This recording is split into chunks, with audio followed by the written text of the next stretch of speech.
You know, I thought I knew what it was to be in pain. I thought I knew what it was to be afraid, to be utterly without hope. I didn't know anything at all. I regret to say that I last left you with false hope. I believed that Allison had somehow survived the attack, and that I'd been given a second chance, in spite of my failing to protect her. As soon as I finished my previous post, I sprinted down the hall to her, my chest pounding with renewed hope. I burst into the bedroom, and at first I saw just what I'd hoped to see. My wife sitting up in bed, groaning, her eyelids fluttering. Her skin was a deathly pale. I threw my arms around her. "Oh, Allison, you're okay." "What?" she murmured sleepily, her voice sounding strange somehow. "Where am I?" "You're safe at home." Her eyes opened, and they glowed a faint red. But like a fool, I suspected nothing. Even when she opened her mouth and I saw that her teeth had elongated into animal fangs, I assumed it was just a trick of the light. Or perhaps that her teeth had always been that sharp and I just hadn't noticed before. "I thirst," she moaned. "Your blood. I want to suck your blood." Now, this didn't sound like Allison at all, but I was blind to the true, terrible meaning of her words for another few seconds. Instead, as I saw her lean in toward me, fangs gleaming, I assumed that she wanted a kiss. My wife and I love to give each other neck kisses, so I tilted my head back and exposed my jugular to her. As she pressed her face into me, I felt two sharp pangs in my neck. Operating on some primeval instinct, I pushed her away from me, off the bed, so that she landed hard on her back. The pain receded, and she let loose a banshee shriek. "Oh my God," I gasped. "I didn't mean to. Allison, are you all right?" I grabbed at my neck, and my hand came away bloody. What on earth? Why was I bleeding? Before I could formulate any sort of theory, Allison crawled back to her feet, her bloody fangs bared with the anger of a rabid beast. "Mortal scum," she snarled. "You dare raise a hand against the bride of Lord Dracula? You will pay for your insolence." She pounced. In an instant, I was battling for my life. She slashed at me with clawed hands and lunged with dagger-sharp teeth, while I backpedaled desperately away. "Allison, what's wrong?" I stammered. I felt my back press up against the door to the attached bathroom. Left with no time to think, I twisted the knob and pushed it open, half stepping, half falling inside. Rather than falling onto the tile floor, however, I managed to tip backwards against the door and push it shut with my body weight. I clicked the lock shut with my thumb. Allison slammed against the door, and the wood trembled under the weight of her terrible strength. I braced myself against the door in time for the next blow, which nearly knocked me off my feet. "Snap out of it, Allison! It's me, your husband!" Another crash against the door. "I have but one husband, and he is Lord Dracula," she screamed. "Now surrender yourself, and I will make your death a quick one." The next crash finally knocked me to the floor. The wood splintered, and I knew I had only a few seconds before she'd be through. Scrambling to the window, I unlatched it and pulled it open, the chill, early spring air sweeping in. The bathroom door exploded open, and the thing that used to be my wife tumbled in, rolling onto all fours. She looked up at me, her eyes wide and teeth bared in a grin. I gripped the windowsill and vaulted into the open air. Behind me, I'm pretty sure I felt a clawed hand snatched just behind my head, but it didn't quite touch me. For a moment, I pitched into darkness, disoriented, unsure which way was up and which was down. Then I landed hard on my back, my head whipping back and colliding with the grassy earth. It would have been so easy to lie there in a daze, but I somehow found the strength to do what was necessary to survive. I crawled away from my house, gasping for air as I fought my way back to my feet and broke into a run. Behind me, I heard a shrill cackle and something landing hard on the lawn not far behind me. Looking over my shoulder, I saw the bloodthirsty revenant of my wife emerging from a landing crouch and starting after me. Looking back ahead, my heart almost stopped. A figure emerged from the tenebrous darkness in the middle of the street, clad in black, eyes glowing red and teeth gleaming. Count Dracula was there, and I was running right into his waiting arms. I tried to change course, but there just wasn't time. To my surprise, however, the monster stood aside and gestured with a hand as though inviting me to pass him. The cruel glimmer in his eye, however, erased any doubt in my mind about whether this was an act of kindness. No, he didn't give a damn about me, and as I sprinted past him, he opened his mouth and proved it. "Alison, my undying bride," he called. "I will leave this mortal to you. Prove to me your everlasting devotion by offering the life of your former husband unto the fires of hell." "Yes, Lord Dracula," she sang in response, and her footfalls accelerated in pursuit. She had slowed down to answer him, and it was lucky for me that she had, because I suspect I wouldn't be here to write this post if she hadn't. I ran as hard as I could imagine myself running, and then even faster than that. My vision swam as my brain starved for oxygen, but I had no choice but to keep up the pace. Alison was still gaining on me. Somehow I kept myself aimed at my destination, the only place in town where I might receive any sort of assistance. The house belonged to the unfriendly neighbor who had warned me about Dracula. Even in my state of panic and exhaustion, there was a small part of me that wondered if I had the right to bring danger right to the innocent man's doorstep. But a selfish part of me that longed to survive above all else just kept me running. Alison was only a few feet behind me, audibly slavering as I sprinted across my neighbor's front lawn. I wasn't going to make it, that much was becoming obvious to me. Even if my neighbor had left his front door unlocked, which is nearly inconceivable considering everything I knew about him, the time it would take for me to turn the knob and open the door would give Alison ample opportunity to tear me to pieces. At just the moment I gave up all hope, I was saved. My neighbor flung his door wide open and stepped aside from me. I barreled through the open doorway, nearly tripping on his front steps, and collapsed to the floor. For some reason, he didn't immediately close the door behind him, and as hard as I tried to scream at him to shut it, I was so out of breath I couldn't make a sound. However, something strange happened. Alison, who'd been sprinting, suddenly hissed and fell backwards, not stepping through the open doorway. What is this?" she cried. She dropped onto all fours and considered the open doorway with fear and suspicion. "Leaf," my neighbor announced, hands on his hips. "You don't have permission to enter this house, and frankly, you never will." He slammed the door in her face. "Thank you," I managed to gasp. "You saved my—" Without warning, he uncorked a small vial of clear liquid and tossed the contents right in my face. "Hey, what the hell?" My face was sopping wet, and before I could start getting worried about what I'd just been exposed to, some of it poured in my mouth and I recognized the taste. Water. "Holy water," my neighbor explained. He knelt down beside me and glared into my eyes. "If you were one of them, it would burn your skin. Now, sprechen, that is, speak to me. What is your name?" He reached to his side to a bulge at his hip that I recognized as a holstered handgun. I told him my name, and then at his prompting, I gasped out answers to several other mundane questions. My age, my occupation, my favorite food, while he stared deep into my eyes. "Steak, I guess? Sorry, what is this all about?" His hand moved away from the gun. His shoulders slumped as he seemed to finally relax. "It seems he hasn't turned you into one of his little puppets either. You're a very lucky man." My stomach twisted at this pronouncement. "My wife is dead," I replied, glaring. No, worse than dead." He shot a glance over at the door and then back at me. "Oh, I'm sorry." I'd recovered enough of my strength to stand, so I did. "So, what the hell are those things?" He nodded. "Follow me, friend. We shall chat." As we moved away from the door, I glanced at the little window beside it and my heart lurched. Alison's toothy face was pressed up against the window, her hungry eyes staring right at me.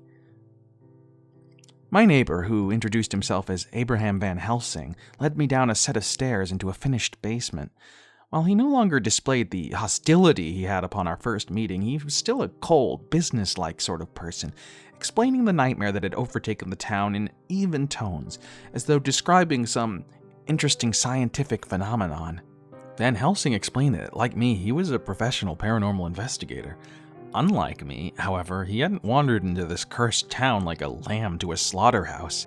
In fact, he had tracked Vladimir Dracula here from the Count's previous home in Transylvania. He'd arrived just a year and a half ago, and he had done his best to combat the malicious schemes of the bloodthirsty Count ever since. He had failed in every respect except one. He was still alive. "And a lot of good it's done me," he grumbled. I'm alive, but I haven't done a damn thing to slow his takeover of the town, house by house. It's a blow to my professional pride, but I have to admit, I'm utterly outmatched. Other than you and me, do you know how many persons are left in this town who haven't been transformed by his bite or turned into his mindless pawns by staring into his eyes? I didn't know. "Die null," he said. "Not a soul." He led me over to a cabinet on the wall and threw it open. I gaped at the contents. There were racks of all sorts of strange items, gleaming crucifixes, vials of a liquid that must have been more holy water, wooden stakes, plenty of guns, and piles of ammunition made from pure silver, and crude necklaces decorated with cloves of garlic. "These items are useful in combating Count Dracula, as well as those he has changed," Van Helsing explained. "Some of them, like the holy water, the garlic, and the crucifixes, are useful for keeping them at bay, but other measures can be used to slay them outright." Here he gestured to the wooden stakes and the silver bullets. "One of these stakes to their hearts is especially deadly if you can induce one of them to hold still long enough." "Wait, so we can kill them?" I said, the first traces of hope returning to me. He flashed a sad smile. "Yeah, in theory. But in the last 18 months, you know how many of them I've managed to kill?" He held up 3 fingers. "And there are hundreds of those things out there." Finally, I asked the question that had been burning in my mind for days. What are they? What is that horrible man, really? Is he a skinwalker? Van Helsing went very quiet, watching me with frightened eyes. Nein. I thought he might be a skinwalker at first, but that's not what he is." "Then tell me," I demanded. "I deserve to know the name of the beast that took my wife from me." He flinched, but didn't break under the weight of my glare. "There's no need for you to know the truth. Learning what Dracula truly is won't help you fight him. Quite the opposite, it might break your spirit so utterly that you will lose your will to resist. Gott weiß, I have struggled to keep up the fight despite knowing what I know." His eyes were haunted. "Some truths are too terrible to bear, my friend." "Then I'll bear the truth with you." "If only you could." For a moment he looked as though he might cry. "But nein, this terrible knowledge is not the sort of burden one can share. No matter how many persons know the truth, they each bear the full weight of it alone. I'm not a good man, not really, but I'm at least good enough to refuse to pass this curse on to anyone else. All I can tell you about the beast who slew your wife is what you already know, that it is the vilest, cruelest, most terrible creature that can be found on this earth." My curiosity repelled. He once again assumed that cold manner of his. He passed me a wooden stake and a revolver loaded with silver rounds. "Here, for your protection." I accepted them with a sheepish grin. "Look, can I level with you?" I admitted. "I'm a paranormal investigator, not a paranormal assassin. Killing monsters isn't really my forte. Really, is that eye patch just for show?" He flashed a wry smile, and I returned it, rubbing the patch over my left eye. "All it shows is that my childhood was a little too exciting for my own good. Honestly, the worst injury I've endured during the job is a broken leg, and not even that bad of one. Despite the movies I grew up watching, I hardly ever get caught up in sword fights over the fate of the universe." It is the very same with me. In the course of my work, I've found the overwhelming majority of cases can be solved by either negotiating directly with the paranormal force or improving security on the client's house." It just figures that a couple of glorified negotiators and security experts like us would end up having to bet our lives on our marksmanship skills, I joked. For the first time ever, Van Helsing laughed. It was a short, sharp bark of a laugh, but it was something. "It figures," he agreed. Just then, there came a scratching on one of the little basement windows. On the other side of the glass, the horrible revenant of my late wife grinned back at me. "Why won't you let me in?" she asked. "It will be easier on you in the long run if you do it now." She unhooked her jaw like a snake and ran her teeth along the glass, leaving scratches. I stepped nervously back, but Van Helsing put a comforting hand on my shoulder. "Calm yourself. Remember, she cannot gain entry." I didn't fully understand what he was talking about, and couldn't she just smash the glass and crawl inside? But I was at least relieved to hear that we were safe. I turned toward what remained of Allison, buried my grief as best as I could, and I sneered triumphantly at her through the glass. That's right, come in and kill us if you can, you monster. In fact, Dracula's invited too, along with any of the other monsters he wants to bring with him. Come in and get us. I turned and gave a thumbs up to Van Helsing. For some reason, he had turned very pale, and his mouth hung open. Why, he whimpered. Why would you... There was an ear-splitting crash of glass and a dark shape flew through the air. Fangs gleamed. My wife tackled Van Helsing to the floor and sunk her teeth into him. She'd aimed for his neck, but he managed to move his arm in the way, so she bit into that instead. He screamed and struggled against her, but she was too strong and wouldn't release her grip. I watched in a numb haze of horror, not understanding what had happened. I thought you said she couldn't get in. Not unless you invite her, he screamed. My wife had released his arm and was pushing her face toward his neck once again, both arms to her face. He was just barely keeping her teeth a couple inches from his jugular. She snapped her slobbery jaws open and shut, open and shut. You never said that, I shouted back, not bothering to conceal the recrimination in my voice. I assumed it was obvious. His face was bright red with exertion. I was making such a fuss about not inviting her in earlier, remember? Her snapping jaw was now only a fraction of an inch from his neck. Now, would you please help me? I remembered the gun in my hands and I raised it, training it on the figure pinning him. My heart was racing, my hands were shaking. There wasn't time to hesitate. I had to take the shot. But instead of squeezing the trigger, I stared into the monster's face, and I remembered what it was to see that face smile, not with bloodthirst, but with a simpler, kinder joy. I remember what it was to see that face asleep beside me, and how often it comforted me back to bed when I woke up to nightmares in the middle of the night. That moment of hesitation was all it took for the creature to tear into Van Helsing's neck, blood spurting all over the basement floor. I screamed and fired. The thing that looked like Allison screamed and recoiled, rolling off the man and clutching the wound I had struck it. I heard a hissing sound and a sort of steam rolled off the wound, like something burning. Kill it! Van Helsing rasped, hand to his mangled throat. I fired again and again, peppering her with bullets that burned her insides. Her shrieks didn't sound even remotely human, more like some sort of squawking bird. The stake, the man gurgled, choking back his own blood. Through its heart. Tears in my eyes, I rushed at the monster. At Allison. I love you.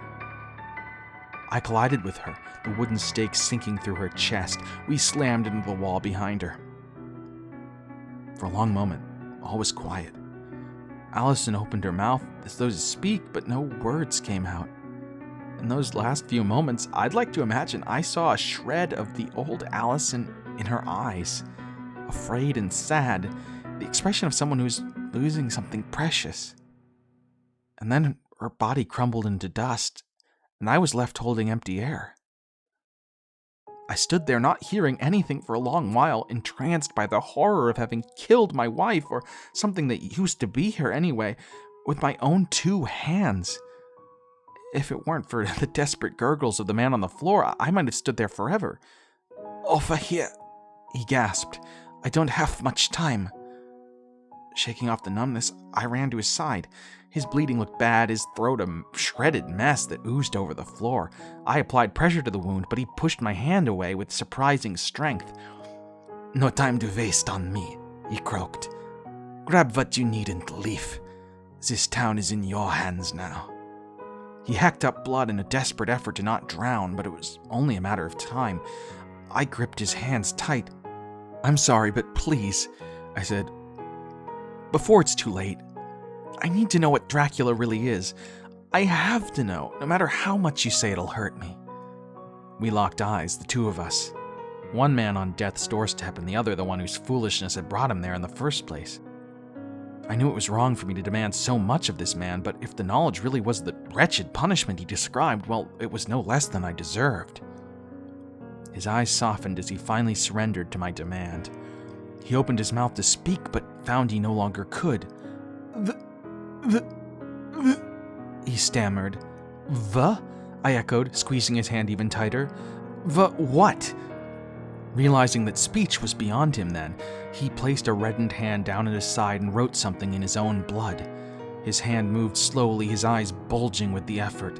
His finger traced a slanted line, then cut back at an acute angle, the letter V. I waited greedily for the letters to come. But they never came. Instead, his arm went limp, his head shifted to one side, his bulging eyes still open but no longer possessing the spark of life. His breathing had stopped. "Rest now, Van Helsing," I whispered.